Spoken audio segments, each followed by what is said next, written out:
This morning on the Daily Monitor, we start with the story that says how MPs plan to regulate fees. It's actually the big story there on the Daily Monitor. How MPs plan to regulate fees. And also, government terminates UN human rights operations. That's interesting, and I'm not sure why exactly that has happened, but of course, you can read more of that on the Daily Monitor this morning and find out what exactly might be going on over there. It says government terminates UN rights operations. Also on the Daily Monitor, relief as hospitals get drugs.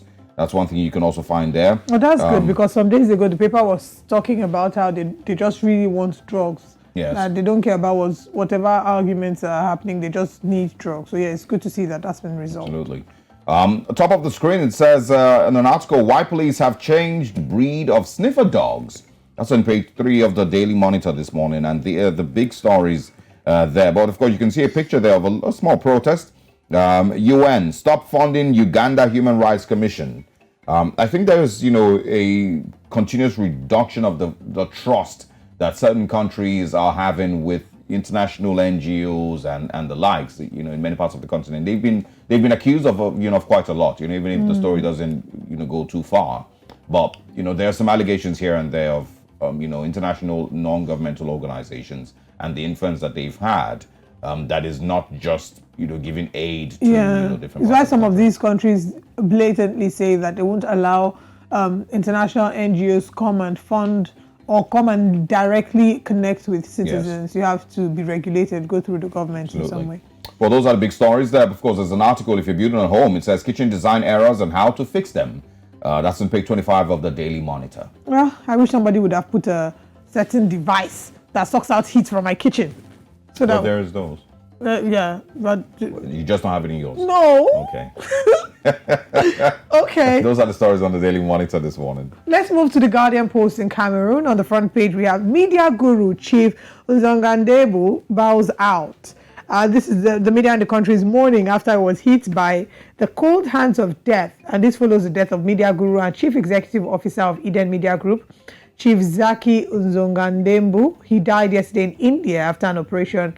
He was aged 65. Death is never an easy thing, and it's a conversation to have. A few weeks ago, we talked about the journalist who was killed, and there have been conversations about how they need to get to the root of his murder and what happened to him. And now we're talking about this media guru. It's basically people who have been in the media that have been, they've passed, and we do hope that our condolences are extended to their families. Yesterday, I got wind, or in the early hours of this morning, I got wind of the passing of a friend's father. And death is never an easy thing. So my heart really goes out to as many as are mourning in this time. Senatorial election, new faces emerging, NWCPDM list. SW maintains old guards. Elecamp validates 22 lists, rejects 10. Donga Matung Unkote Ngoketundia, suspected amber fighters set ablaze vehicles transporting foodstuffs. And in Holland, we have African journalists to drum stronger international collaboration to tackle repressive trends. Cash-strapped government borrows over 21 BFCFA to boost reconstruction. That's all the paper that we have this morning on the Guardian Post in Cameroon. All right, let's move away from Cameroon to Nigeria and see what's on the Daily Trust newspapers this morning. Of course, amid all the chaos currently going on in Nigeria, petrol scarcity lasting months, and then a notice yesterday by petrol marketing bodies that there will be, a strike. But they said that notice was fake.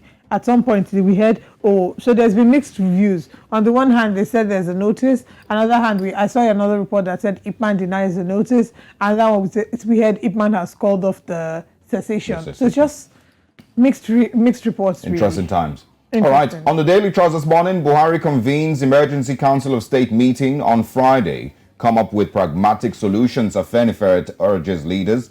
We need cash to conduct elections, says INEC. Yeah. The president meets Tambuwal, Bagudu, CBN governor, others at Aso. You can find more of that on page 4. And also politicians, electorate, biggest danger to 2023 polls, says Atahiru Jega. Fuel crisis disrupts essential services across Nigeria. School buses, ambulances and skeletal operations. Police, civil defense reduce patrols. Also, Turkey-Syria quake death toll passes 7,200. Gunmen kill Imam, chief's son, abduct 14 others in Kaduna.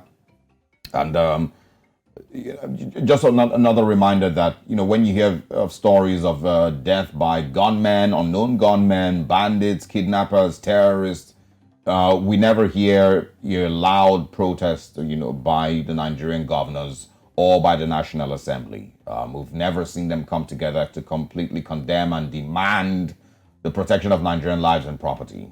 But of course, they have running stomachs, with regards the currency change and all that's going on. And they are foaming in the mouth. Some of them, just like, what's going on? Yeah.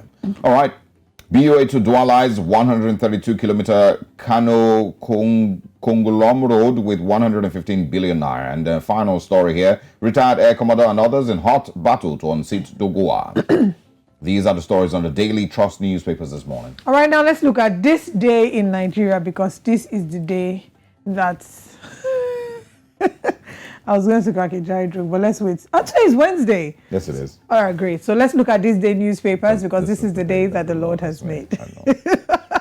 On the front page of this day Nigeria, the big story says, PDP, APC candidates hoarding cash, causing Nigerians pains. Tinubu says, opposition creating national siege to disrupt elections. Hold me, my family responsible if I fail to perform, Obi declares.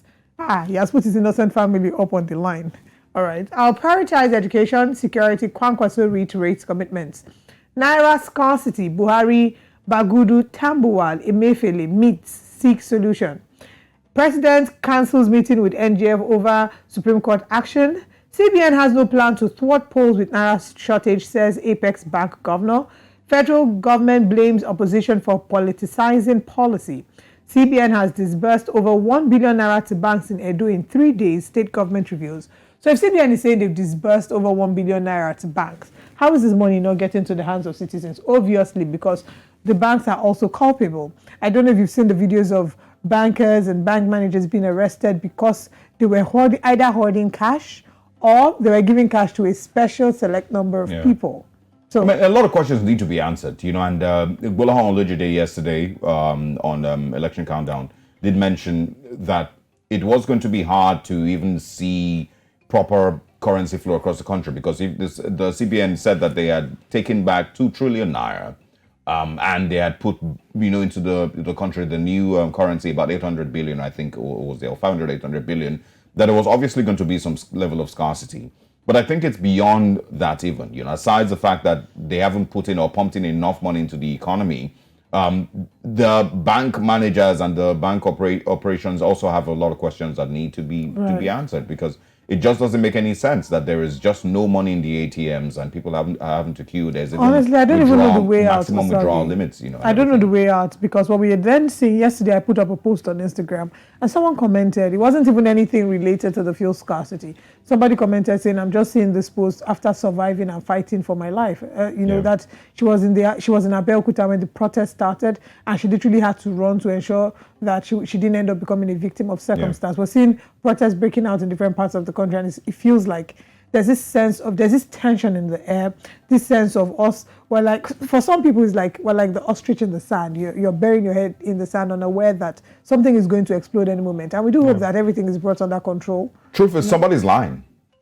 It could either be the CBN or the bankers, but somebody's definitely lying. How do you then tell me I can't come into the banking hall to withdraw 20,000 and I have to go and queue at the ATM? Somebody's lying, and somebody's lying, and at the same time, somebody's failing to realize that there is crisis, across the country that needs to be immediately addressed. So it's either an intentional move to ignore these issues and just keep it moving till after the elections, or after which it's just incompetence. It's somebody that has money to eat and money to transport that will come out and vote.